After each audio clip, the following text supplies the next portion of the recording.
मैं अभिषेक मिश्रा धैर्य कोचिंग संस्थान के इस YouTube चैनल पे आपका स्वागत करता हूँ। आज का टॉपिक हम लेते हैं पेट सिलेबस के अकॉर्डिंग जो भी आपके चैप्टर मैथ में हैं हम पहले उन्हें डिस्कस करते हैं और उसके बाद पेट में जो मैथ का सिलेबस है उसके बारी बारी से हम उसकी क्लास आपको देते रहेंगे।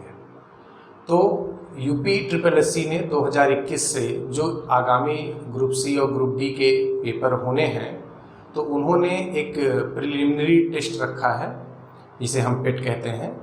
तो उसके अकॉर्डिंग आपको जो सब्जेक्ट हैं आपके मैथ है, रीजनिंग है, हिंदी है, जीएस है, इंग्लिश है, करंट है, ये सभी चैप्टर हैं, ये सभी सब्जेक्ट हैं और इन सभी सब्जेक्ट के अकॉर्डिंग आपको परफॉर्म करना है। तो उसमें मैथ और रीजनिंग का भी अपना एक रोल है। अगर मैं मैथ के बारे में डिस्कस करूं कि मैथ में क्या क्या पॉइंट आपको यहाँ पर सिलेबस में दिया गया है, तो मैथ जो अरिथमेटिक है, जो सामान्य गणित है, जिसे आप एलिमेंट्री मैथमेटिक्स भी बोलते हैं, वो 5 नंबर का है। और उसके बाद जो ग्राफ है और जो टेबुलेशन है, जो सारणी है, जिसमें आप बारंबारता, संचयी बारंबारता, मीडियन मोड और पाई ग्राफ, लाइन ग्राफ, ये सारी चीज़ें जो हैं, आयत चित्र, ये सब जो चीज़ें हैं, इनका एक अपना अलग ग्रुप है। तो हम डिस्कस कर लेते हैं मैथ के पॉइंट ऑफ व्यू से मैथ में क्या क्या पूछा जाएगा। तो मैथ के पॉइंट ऑफ व्यू से अगर हम इसको देखें तो इसको 2 पार्ट में हम बांट लेते हैं। एक तो हम बांट लेते हैं अरिथमेटिक, ठीक है, अरिथमेटिक, और एक आपका है ग्राफ एंड टेबल, ठीक है। मैं ब्रीफ डिस्कशन नहीं करूंगा, बस एक थोड़ा सा ओवरव्यू दूंगा। बाकी आपको इसका जो सिलेबस है वो टेलीग्राम चैनल पे आपको इसका PDF मिल जाएगा। इसका कौन से सब्जेक्ट कितने नंबर के आएंगे, कौन कौन सा टॉपिक पूछा जाएगा, वो सारे वहाँ पर लिखे हुए हैं। तो अरिथमेटिक में ये केवल आपका ओनली 5 नंबर का होगा, ओनली 5 मार्क्स के होंगे, ठीक है।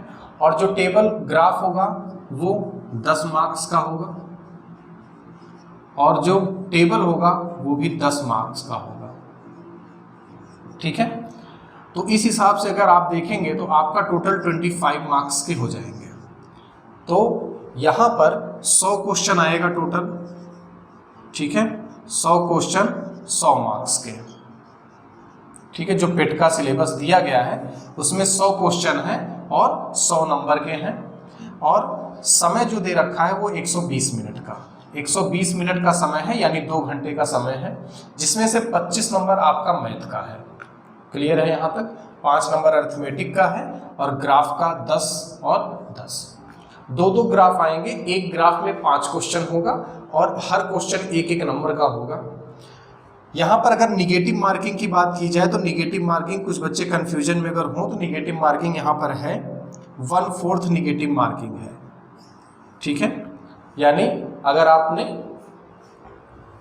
4 क्वेश्चन सही किए हैं और 1 क्वेश्चन गलत किया है तो आपका 1/4 माइनस मार्किंग आपका वहां से कट जाएगा, ठीक है। चलिए, यानी 0.25 आपके मार्क्स कट जाएंगे। अगर आपने 1 क्वेश्चन गलत किया है तो वहां पर 0.25 मार्क्स आपके कट जाएंगे। तो आप समझ गए होंगे। बाकी ग्राफ और टेबल की भी क्लास लगेगी धीरे धीरे। आज हम स्टार्ट करेंगे ये जो अरिथमेटिक का टॉपिक है, इसमें क्या क्या चीज़ें आपसे पूछी जा रही हैं पेट के अकॉर्डिंग, हम पहले उन पर डिस्कस कर लेते हैं कि क्या क्या पेट में पूछा जाएगा अरिथमेटिक में। अगर जिन बच्चों ने सिलेबस अभी तक देख लिया होगा तो अरिथमेटिक में बहुत ही नॉर्मल सिर्फ 5 चैप्टर का डिस्कशन है।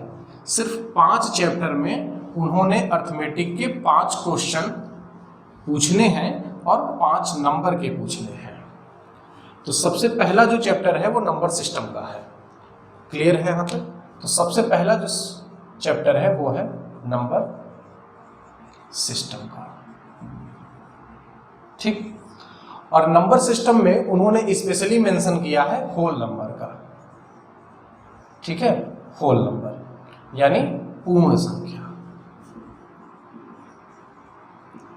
क्लियर है?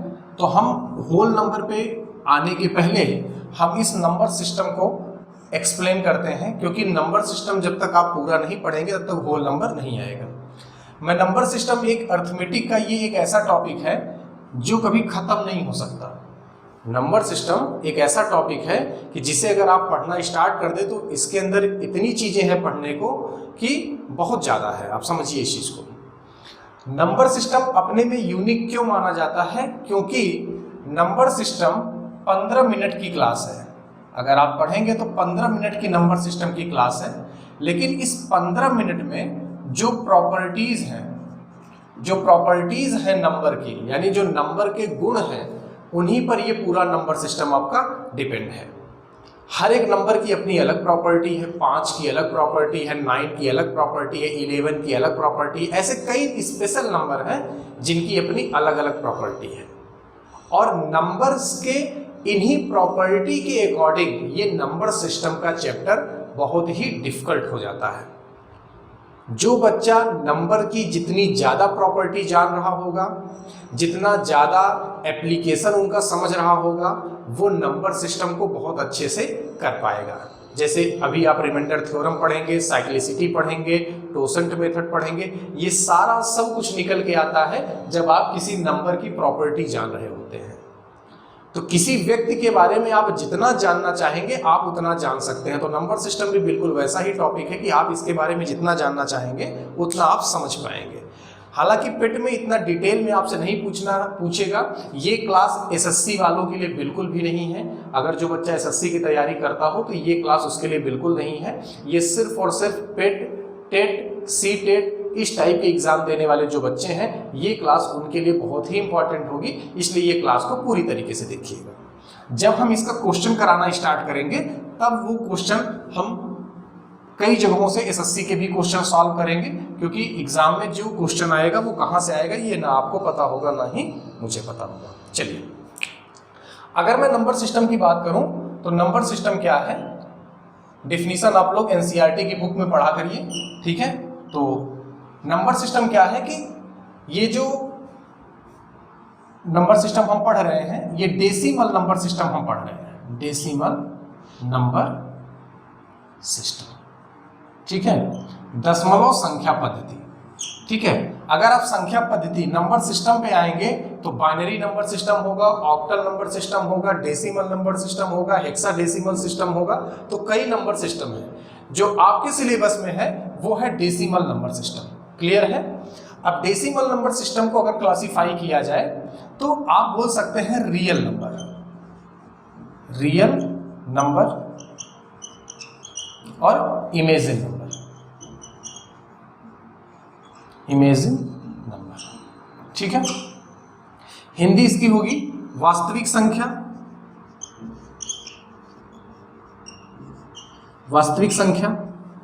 और इसकी हिंदी होगी काल्पनिक संख्या। मैं टू द पॉइंट आपसे बात करूंगा क्योंकि आपको सिलेबस के अकॉर्डिंग ही पढ़ाना है मुझे, ठीक है।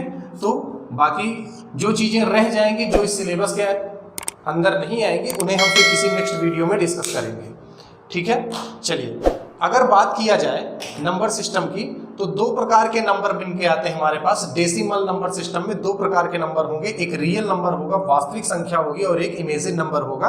आपके सिलेबस में इमेजिन नंबर नहीं है। इमेजिन नंबर का मतलब क्या होगा? काल्पनिक संख्या। नंबर सिस्टम पढ़ने के पहले एक बात बहुत ध्यान से समझिएगा, इनके जो नाम है काल्पनिक, वास्तविक, पूर्ण, धनात्मक, और इनकी प्रॉपर्टी, इस पे जरूर फोकस करिएगा, क्योंकि आपको मैं ये नहीं पढ़ा रहा हूं कि काल्पनिक संख्या क्या है, काल्पनिक संख्या की प्रॉपर्टी क्या है, रियल नंबर की प्रॉपर्टी क्या है, आपको ये चीज समझनी है। क्लियर है? यहां तक क्लासिफिकेशन नहीं पूछेगा आपसे, ये नहीं पूछेगा कि रियल नंबर को कितने भागों में बांट सकते हैं, ये आपसे प्रश्न नहीं पूछेगा। रियल नंबर को जितने भागों में बांट सकते हैं उनकी प्रॉपर्टी क्या है, आपसे ये प्रश्न पूछेगा।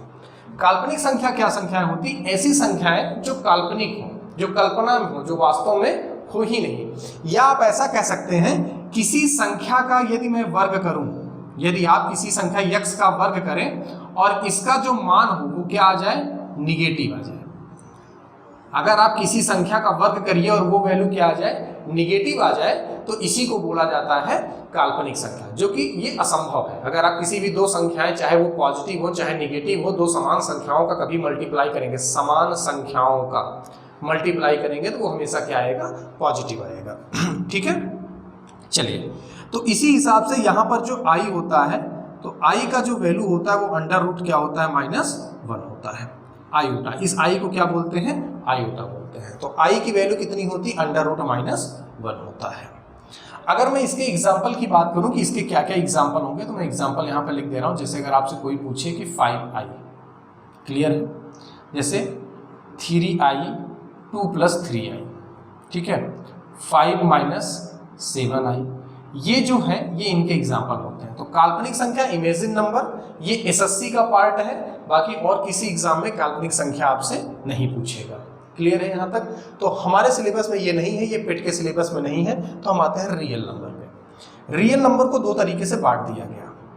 रियल नंबर को वास्तविक संख्या, वास्तविक संख्या वे संख्याएं होती जो वास्तव में होती हैं, जिनका अर्थमेटिक में यूज होता है, या आप इस तरीके से समझ सकते हैं कि ऐसी संख्याएं जिनका हम बोलचाल की भाषा में या किसी तरीके से हम उनका गणित में समीकरणों में उनका यूज हम कर सकते हैं, तो उन्हें क्या बोलेंगे, वास्तविक संख्या, या ऐसा जिन्हें नंबर लाइन पर प्रदर्शित किया जा सकता है, ऐसी संख्याएं क्या कहलाएंगी, वास्तविक संख्याएं कहलाएंगे। ठीक है, वास्तविक संख्याओं को 2 भागों में बांटा गया। एक तो बांटा गया रेशनल नंबर, और दूसरा होगा इरेशनल नंबर। इरेशनल नंबर यानी इनको हिंदी में बोलते हैं परिमेय संख्या, और इन्हें हिंदी में बोलते हैं अपरिमेय संख्या। क्लियर है? अपरिमेय संख्या और परिमेय संख्या। ठीक है, स्क्रीनशॉट आप ले लीजिएगा, आपको जरूरत पड़ेगी तो। आगे बढ़ते हैं। तो हम एक्सप्लेन करते हैं कि रेशनल नंबर क्या है और इरेशनल नंबर क्या है। थोड़ा सा क्लासिफिकेशन की क्लास लंबी होगी, क्योंकि इसमें डिफिनीशन है, तो डिफिनीशन को समझाने में थोड़ा सा समय लगेगा। तो एक ही क्लास में मैं कोशिश करूंगा कि आपको पूरा नंबर सिस्टम समझा दें। फिर होल नंबर पर अगली जो क्लास बनेगी वो स्पेशली जो पेट में होल नंबर पूछे गए हैं उन पे जितने भी प्रश्न आज तक आए हैं उनका कलेक्शन मैं आपको सॉल्व कराऊंगा, वो वीडियो आप जरूर देखिएगा। तो यहां पर बात करते हैं रेशनल नंबर की।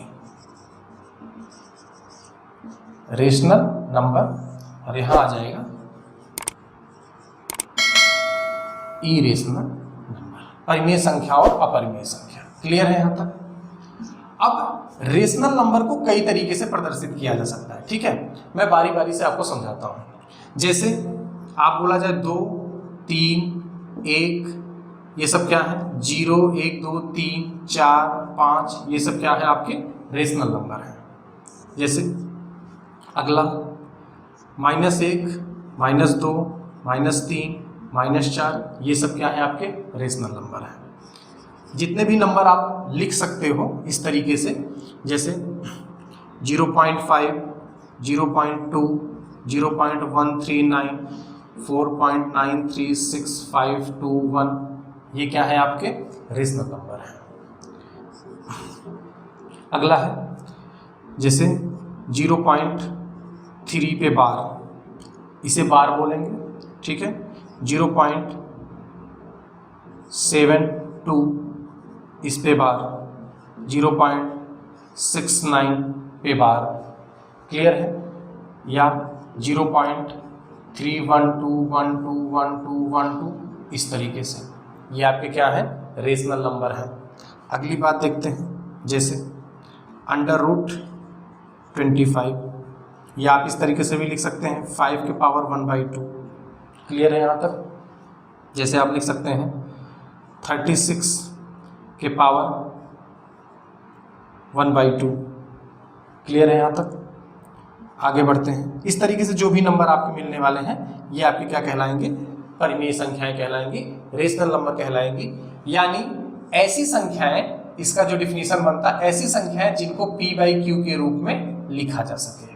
ऐसी संख्याएं जिनको p/q की, ये स्मॉल ही रखिएगा क्योंकि जो इसका नोटिफिकेशन होता है वो यही होता है कि ऐसी संख्याएं p/q के रूप में लिखी जा सके, तो उन्हें क्या बोलेंगे, रेशनल नंबर बोलेंगे। ऐसी संख्याएं जिन्हें p/q के रूप में लिखा जा सके। और यहाँ पर जितनी भी संख्याएं हैं उन सबको किस में लिखा जा सकता है, p/q के रूप में लिखा जा सकता है। क्लियर है? जैसे एक नंबर मैं और ले लेता हूँ, अगर यहाँ पर समझ में आ रहा हो, जैसे 5 पे बार, यहाँ पर पॉइंट नहीं लगा होगा, इस चीज को ध्यान रखना। इसके बारे में कभी डिस्कस करेंगे कि ये क्या चीज होती है। क्लियर है यहाँ तक? जैसे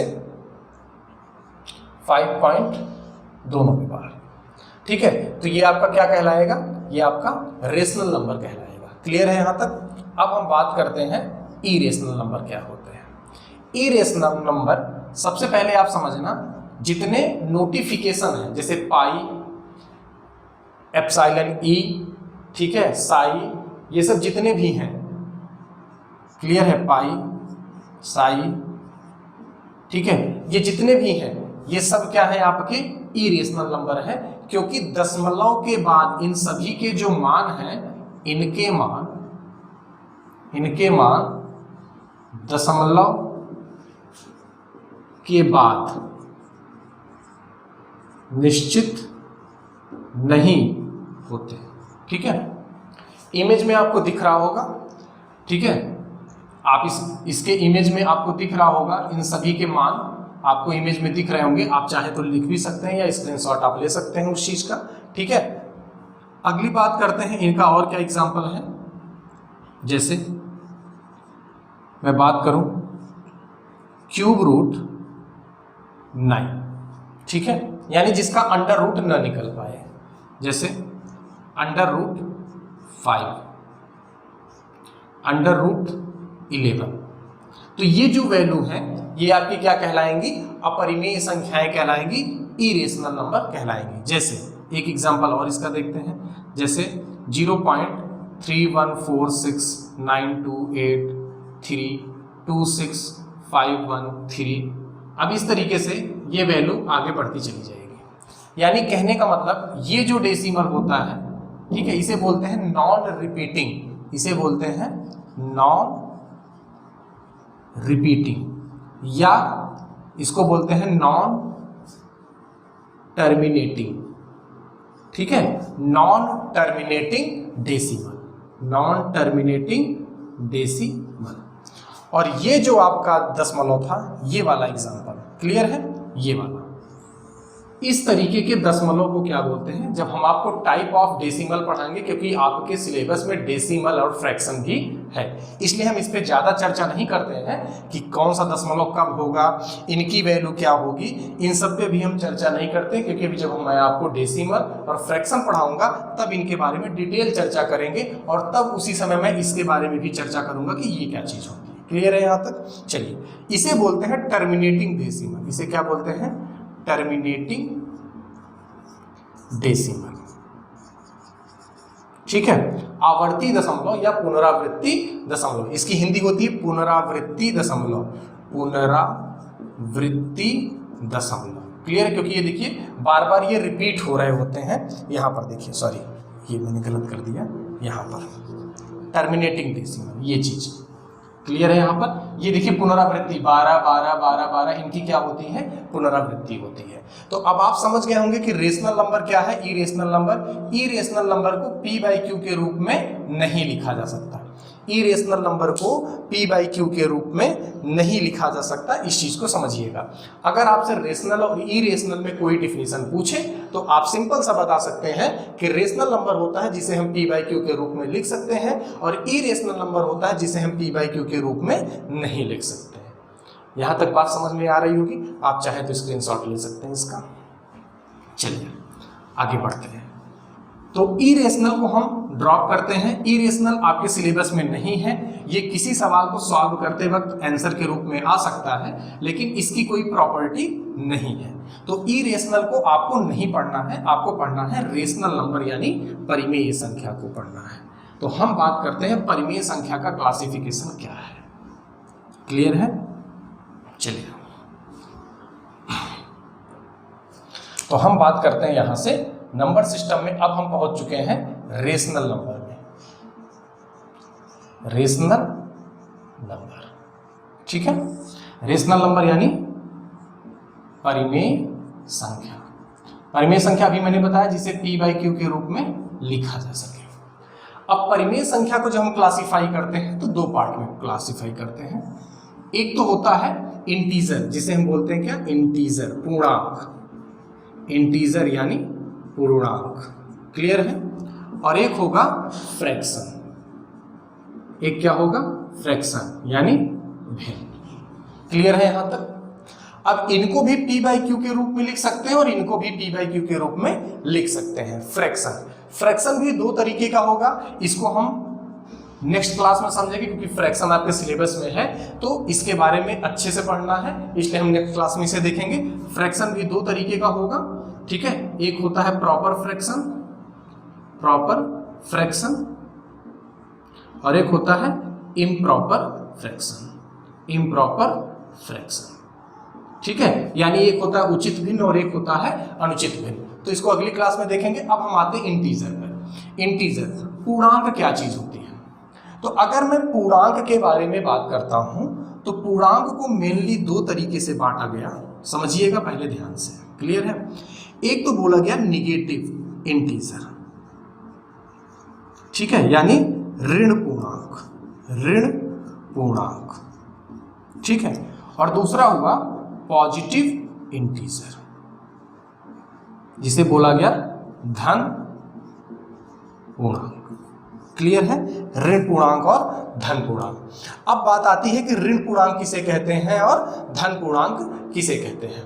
तो ऋण पूर्णांक में वे नंबर आते हैं जो निगेटिव दर्शाते हैं, जो लाइन नंबर के, इसकी जो डिफिनीशन होगी, लाइन नंबर में जीरो के लेफ्ट साइड, जब आप लाइन नंबर लिख रहे होंगे तो जो जीरो होगा इसके लेफ्ट साइड में -1, -2, -3, ठीक है। और ये कहाँ तक जाएगा?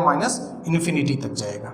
तो इस तरीके से जो है जीरो लाइन के लेफ्ट साइड में, नंबर लाइन में जीरो के लेफ्ट साइड में जो नंबर होंगे उन्हें कहाँ रखा जाता है? निगेटिव इंटीजर में रखा जाता है। अब बात करते हैं धन पूर्णांक।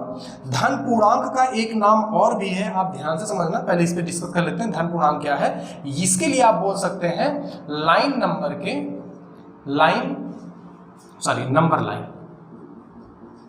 नंबर लाइन के राइट साइड, ठीक है। जैसे अगर आप नंबर लाइन लिखेंगे तो ये 0 होगा, फिर ये +1 होगा, फिर ये +2 होगा, फिर ये +3, फिर ये +4 और ऐसे डॉट डॉट करते करते +इन्फिनिटी तक। क्लियर है? तो ये जो 0 है ये दोनों जगहों पर आता है। अभी मैं बात में आपको समझाता हूं। ये 0 न तो पॉजिटिव है न तो निगेटिव है, इस चीज को ध्यान से समझिएगा। 0 न तो पॉजिटिव है और न ही निगेटिव है। क्लियर है यहां तक? इसलिए इस 0 को न तो ऋण पूर्णांक में रखा गया और न ही धन पूर्णांक में रखा गया। जैसे आप प्राइम नंबर पढ़ते हो तो प्राइम नंबर में 1 नहीं आता है, 1 को प्राइम नंबर नहीं माना जाता। उसके पीछे जो रीजन होगा, जब मैं प्राइम नंबर पढ़ाऊंगा तो मैं आपको बताऊंगा। सेम वही कंडीशन है कि 0 को भी न तो ऋण पूर्णांक में रखा जाता है न ही धन पूर्णांक में रखा जाता है। क्लियर है यहां तक? अब हम बात करते हैं कि इंटीजर में और क्या चीजें हैं। ये हमारा सिलेबस अब यहां से स्टार्ट होगा। जो आपके पेट का सिलेबस है वो अब यहां से स्टार्ट होता है कि इंटीजर से आगे क्या है।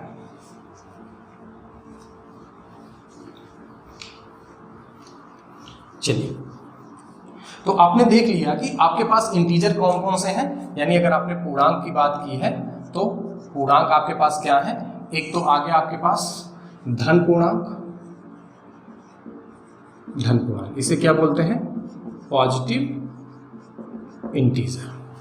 और एक हो गया आपके पास निगेटिव इंटीजर, ठीक है, ऋण पूर्णांक।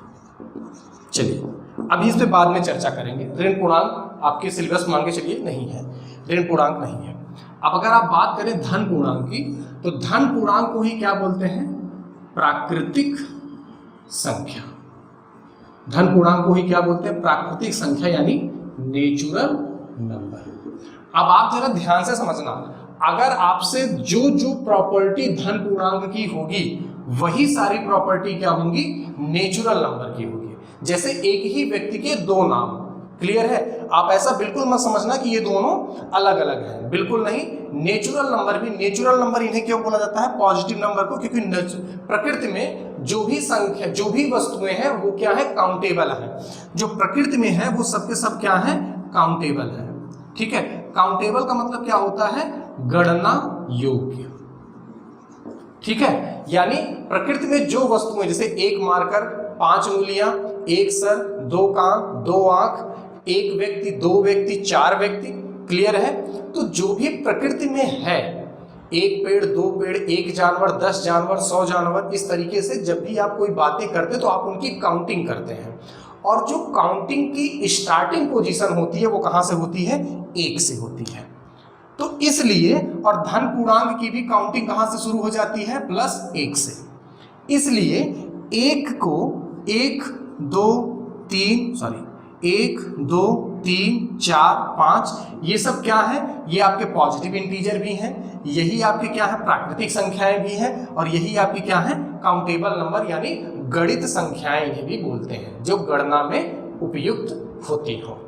क्लियर है यहां तक? चलिए, तो जब भी प्राकृतिक संख्या के बारे में बात करेगा तो आप समझ जाइएगा कि हमें से किसके बारे में बात कर रहा है? धन पूर्णांक के बारे में बात करता है। अब बात करते हैं ये जीरो क्या है और होल नंबर की कहानी क्या है। आप समझना जरा ध्यान से। होल नंबर को बोलते हैं पूर्ण संख्या। आप ध्यान से समझना, होल नंबर और ये पूर्णांक, यानी यहां पर पूर्णांक और ये पूर्ण दोनों में अंतर है, इस चीज को समझिएगा। पूर्णांक का मतलब होता है कोई अंक पूरा हो, कोई अंक क्या हो? पूरा हो। जीरो, ये जो पूर्णांक है, पूर्ण संख्या है, ये किसी संख्या को इंडिकेट करता है। अगर आप समझिएगा तो नंबर और डिजिट, ठीक है, ये आपके सिलेबस में था नहीं पेट के, इसलिए मैंने इसको समझाया नहीं है। नंबर और डिजिट, हर एक नंबर डिजिट से मिलकर बना होता है। किसी डिजिट को आप नंबर भी बोल सकते हो और डिजिट भी बोल सकते हो। जैसे अगर मैं आपसे बोलूं कि 2, तो ये 2 क्या है? ये 2 संख्या भी है और यही 2 क्या है? अंक भी है। बात समझ में आ रही कि नहीं आ रही? जैसे मैं बोलूं 5, यही 5 क्या है? संख्या भी है और यही 5 क्या है? अंक भी है। अगर मैं बोलूं 10, तो ये 10 क्या है? संख्या भी है, लेकिन अब ये अंक नहीं रह गया। अब ये 10 अंक नहीं रह गया, क्योंकि अंक कितने होते हैं? 0 से लेकर 9 तक। 0 से 9 तक क्या है? अंक है आपके। तो ये क्या है? 10। तो इसको क्या बोलेंगे? 2 अंकों की संख्या। कितने अंकों की संख्या? 2 अंकों की संख्या। इतनी बात समझ में आ रही कि नहीं आ रही? चलिए आगे बढ़ते हैं। अब हमें बात करना है होल नंबर और धन पूर्णांक के बारे में, ठीक है। तो इंटीजर के बाद हम आते हैं पूर्णांक में, धन पूर्णांक और जीरो की कहानी समझिएगा।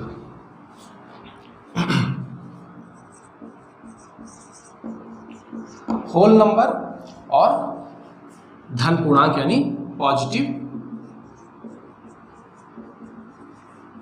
इंटीजर, ठीक है, समझिएगा। होल नंबर किसे कहते हैं? यदि पॉजिटिव इंटीजर और शून्य, पॉजिटिव इंटीजर और शून्य, ये क्या है? शून्य। तो होल नंबर कहां से बनता है वो समझना। यदि धन पूर्णांक की सभी संख्याओं के समूह में जीरो को सम्मिलित कर लिया जाए, जीरो को सम्मिलित कर लिया जाए, तो ये क्या कहलाता है? पूर्ण संख्याएं कहलाता है, यानी इनके समूह को। कहने का मतलब ये है कि अगर ये होल नंबर है, अगर ये होल नंबर है, तो इस होल नंबर में ये एक शून्य का समूह होगा अकेले, और एक समूह होगा आपका 1 2 3 4 इस तरीके से। तो ये जो होल नंबर का समूह बनता है, यही डिफिनीशन कहलाती है कि यदि आप धन पूर्णांक की संख्याओं के समूह में, समूह को ध्यान रखिएगा, क्योंकि होल नंबर कोई नंबर नहीं है। जैसे अगर मैं आपको बोलूं कि कोई भी एक होल नंबर आप लिख दीजिए, तो आप 1 2 3 4 कुछ भी लिखिए, ये पूर्ण संख्याएं हैं। फिर मैं इसको समझाता हूं, आपको ध्यान से समझिएगा, ठीक है।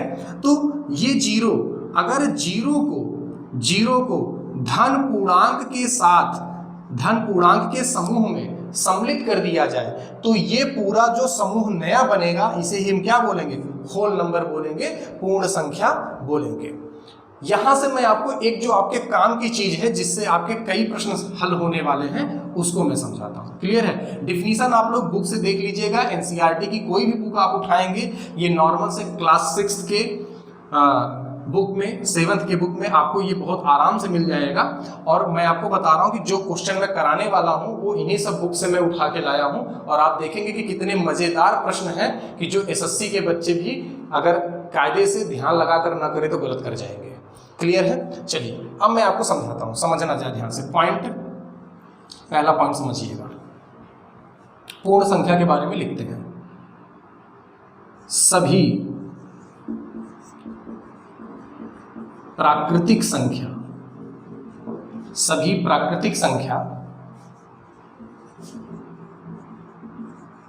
पूर्ण संख्या है। सभी प्राकृतिक संख्या पूर्ण संख्या है, बिल्कुल सही। क्लियर है? सभी प्राकृतिक संख्या क्या है? पूर्ण संख्या है।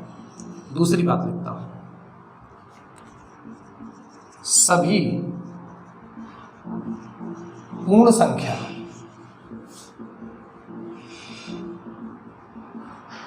प्राकृतिक संख्या है नहीं। सभी पूर्ण संख्या प्राकृतिक संख्या नहीं है। क्यों? रीजन भी समझिएगा।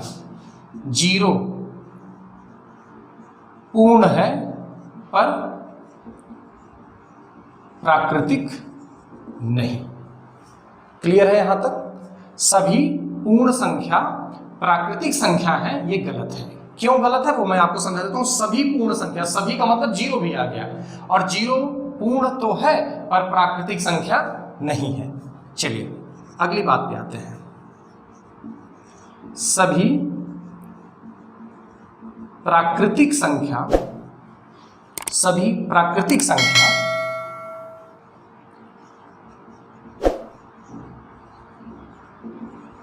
वास्तविक संख्या है, बिल्कुल सही। सभी प्राकृतिक संख्याएं वास्तविक संख्याएं हैं। आप जरा समझिएगा, जो मैंने चार्ट बनाया था, तो जो चार्ट की ब्रांच थी तो नीचे वाली ब्रांच अपने ऊपर वाले में आ सकती है, लेकिन ऊपर वाली ब्रांच अपने नीचे में नहीं आ सकती। ये वेन डायग्राम से अभी मैं आपको समझाने वाला हूं। क्लियर है? तो सभी प्राकृतिक संख्या क्या है? वास्तविक संख्याएं हैं। और अगर मैं इसी का उल्टा लिखूं कि सभी वास्तविक संख्या प्राकृतिक संख्या है, तो आप बोलेंगे नहीं, सभी वास्तविक संख्या प्राकृतिक संख्या नहीं है। क्लियर है यहां तक? क्यों नहीं है? क्योंकि वास्तविक संख्या -1 भी आएगी, -2 भी आएगा, -3 भी आएगा, 0 भी आएगा, 0.3 भी आएगा, ये सब कुछ आएगी। तो प्राकृतिक संख्या नहीं हुई। बात यहां तक समझ में आ रही नहीं आ रही? तो ये कुछ इंपॉर्टेंट क्वेश्चन है जो आपसे प्रश्न में पूछ सकता है, और ये थ्योरेटिकल क्वेश्चन है। ये वही बच्चा सही कर पाएगा जिसको नंबर की प्रॉपर्टी पता होगी। क्लासिफिकेशन नंबर सब बच्चे पढ़ते हैं, लेकिन जिन बच्चों को नंबर की प्रॉपर्टी पता होगी कि आखिर प्राकृतिक संख्या की क्या प्रॉपर्टी है, तो सिर्फ प्राकृतिक संख्या जानने से आपका एग्जाम क्लियर नहीं होगा। प्राकृतिक संख्या की प्रॉपर्टी क्या है, डेसिमल नंबर की प्रॉपर्टी क्या है, होल नंबर की प्रॉपर्टी क्या है, होल नंबर पॉजिटिव इंटीजर से कैसे अलग है, ये सारी चीजें जब आप जान रहे होंगे तब आपके क्वेश्चन सही हो पाएंगे। क्लियर है? आपने इसका स्क्रीनशॉट ले लिया होगा। चलिए आगे बढ़ते हैं।